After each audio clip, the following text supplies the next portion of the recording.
think the point of communication is to communicate, right? So if I can speak clearly to people, the chances that I will get my message across is better. Hello everyone, this is Jatin Ahuja here, and we have got Adam Bobrow here today. And ask him for anything. Hey Adam, how are you? Hey, good. Thanks for letting me be on your show. Ask a pro anything. It's a pleasure. Thanks for making an exception for letting a non-pro on. Now you are pro in commentary and in table tennis too. Thanks. And now, first question comes from Akshay Taluja. What's your question? Oh, he's here? I thought he just submitted a question. This is the best episode ever. Amazing. Okay. Why aren't you married yet? Why aren't I married yet? Good question. Because I don't want to be. I think marriage is something to take very seriously. I think if you find somebody that you can be happy with and think you can live the rest of your life with, and it's not in a too compromising situation, then go for it. Yeah, be happy, do what you want. Marriage is something that I only want to do once, and I want to do when I'm ready for it, and I feel that I've met someone that I would be happier to be with than to be single. Thanks. Okay, Shushin. Indian Shushin, or Indian Shushin, Saurav Agnihotri. He'll ask. Okay. I want to ask you about why did you quit YouTube? You were having a good channel, but now you don't upload. So, what is it with YouTube? You are very active on Instagram. You are very active on Twitter.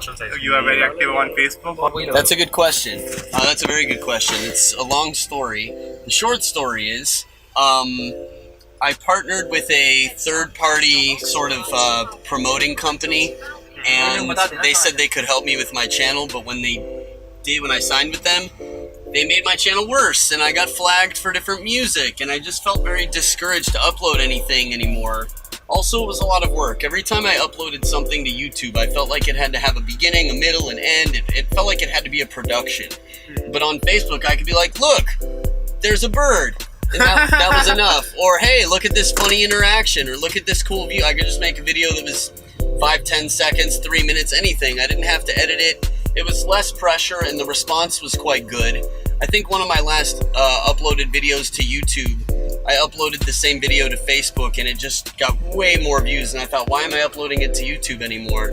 So I just sort of stopped for a while. Every once in a while, I consider bringing back my channel, and then I don't know. I just think I want to make sure, much like a marriage, that if I commit to it, I'm serious about it.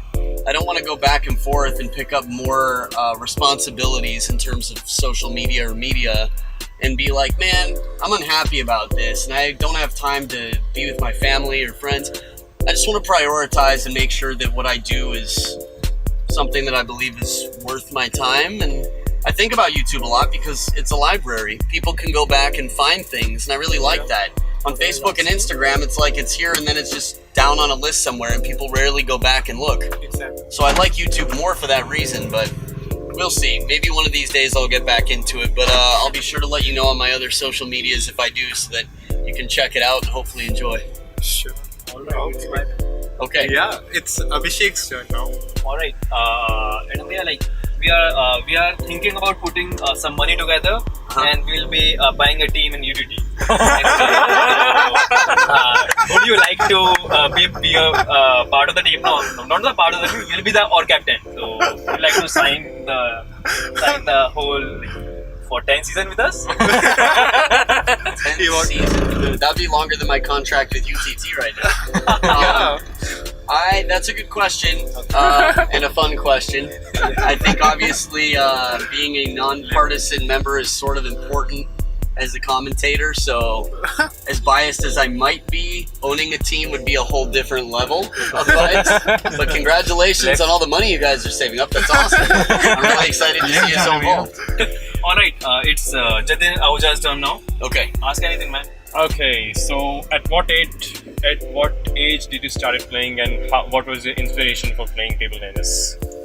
I started playing on the driveway for fun with my dad when I was 7. I started playing tournaments when I was 15.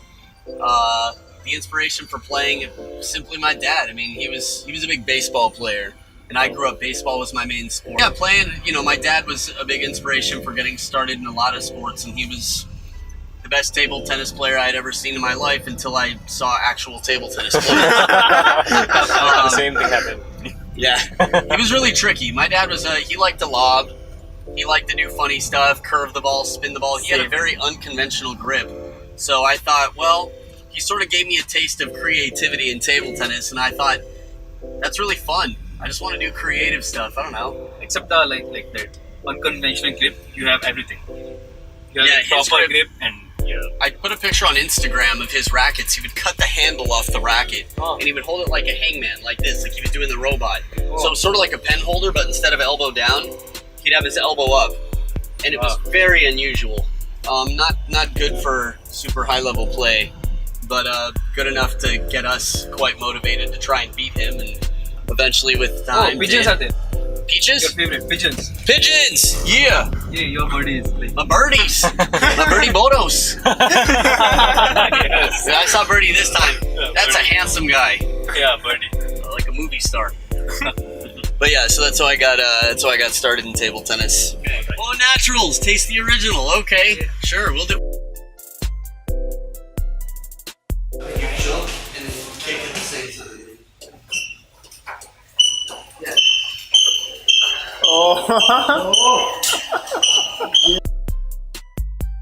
This question is, Okay.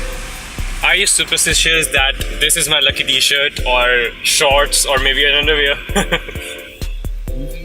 Not especially. No, I'm not very superstitious. Or maybe before a match I should not sit like this, or I try to be reasonable. I'm a big fan of reason. There are certain ways I shouldn't sit before a match because I'll pull a muscle, but not in terms of like superstition. To me, is sort of like something you believe without good reason, maybe. So I don't think there's anything that I would qualify as superstitious that I believe. The shorts that I wear, my sexy Santa shorts, it's close to superstitious a little bit, only because I wore them once and had the best win of my life in a major tournament. That's not why I wear them, though. I wear them because I think they're comfortable, I think they're cute, I think they are different, they're unusual, they're colorful.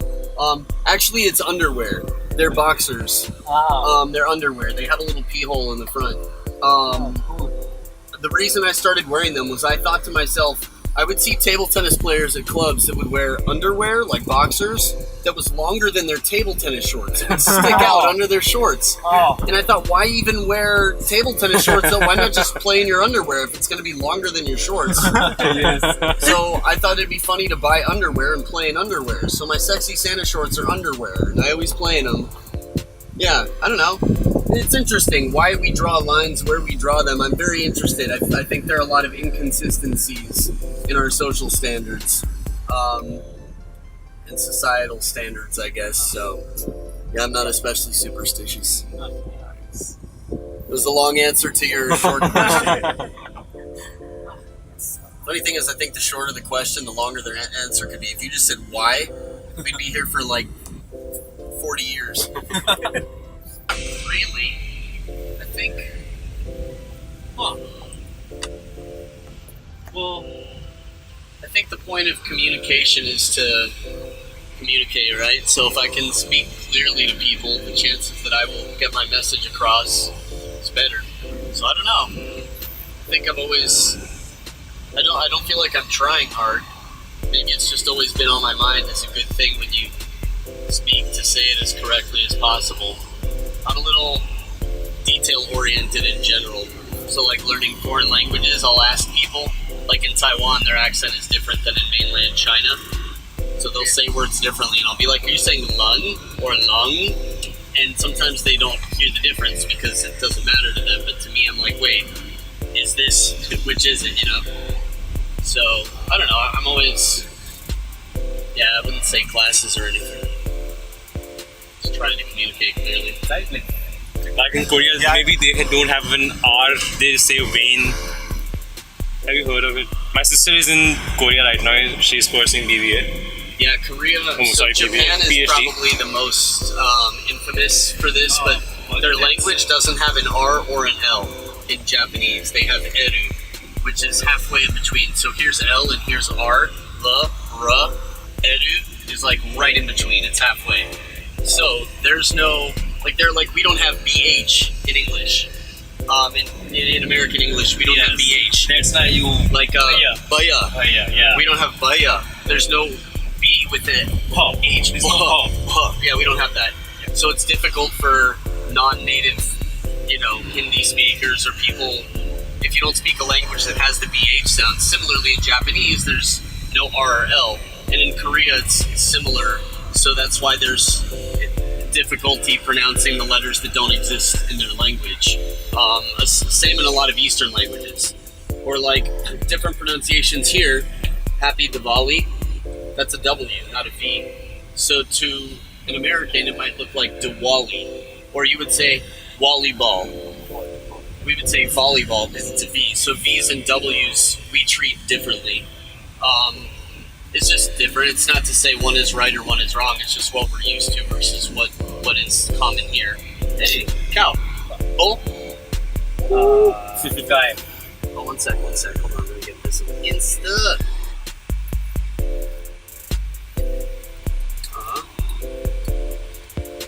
One sec. Okay, I'm tired of all the stereotypes about India. I'm tired. What? A cow on the road? No! Come on! It's amazing! I love nature! Look at him go! The cow pool lane!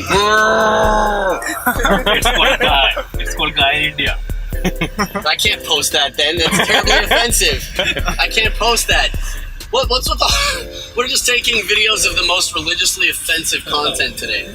I respect everyone to have freedom of belief. You can believe whatever you want to, just behave kindly and treat people cool, all good. Sorry if I've offended anyone, that wasn't my intention. I'm never allowed back to India after this video. You're always welcome here. Thank you. People love you here. Oh my god. I hope that's still true after my terribly offensive content. I'll find the most religious person inside and say, does this video offend you? And if they say, you better not post it, then I say, okay. And who is that? I don't know. I have to find out.